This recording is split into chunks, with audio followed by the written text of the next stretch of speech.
Suit सलवार में बहुत न्यारी लगती हो। पिंक सूट सलवार में बहुत न्यारी लगती हो। चढ़ाती हो माथे दुपट्टा संस्कारी लगती हो। चढ़ाती हो माथे दुपट्टा संस्कारी लगती हो। चढ़ाती हो माथे दुपट्टा। बोलती हो मीठी बोली तो प्यारी लगती हो। बोलती हो मीठी बोली तो प्यारी लगती हो। चढ़ाती हो माथे दुपट्टा संस्कारी लगती हो। चढ़ाती हो माथे दुपट्टा संस्कारी लगती हो। चढ़ाती हो माथे दुपट्टा।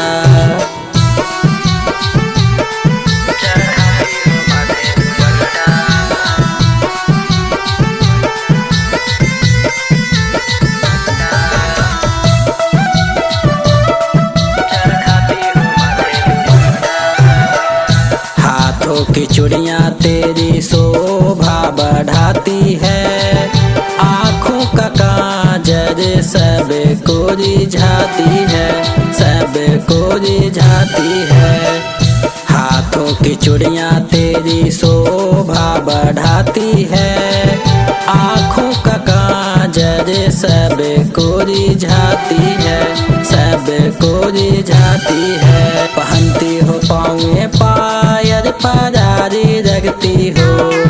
चढ़ाती हो माथे दुपट्टा संस्कारी लगती हो। चढ़ाती हो माथे दुपट्टा संस्कारी लगती हो। चढ़ाती हो माथे दुपट्टा।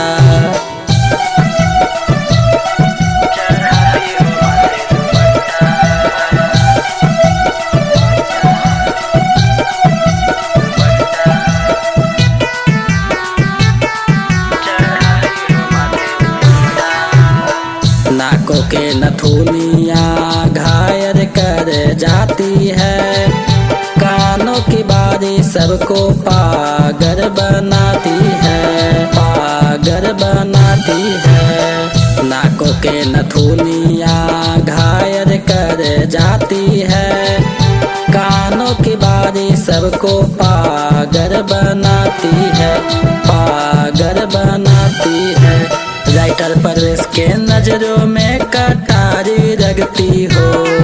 चढ़ाती हो माथे दुपट्टा संस्कारी लगती हो। चढ़ाती हो माथे दुपट्टा संस्कारी लगती हो। चढ़ाती हो माथे दुपट्टा।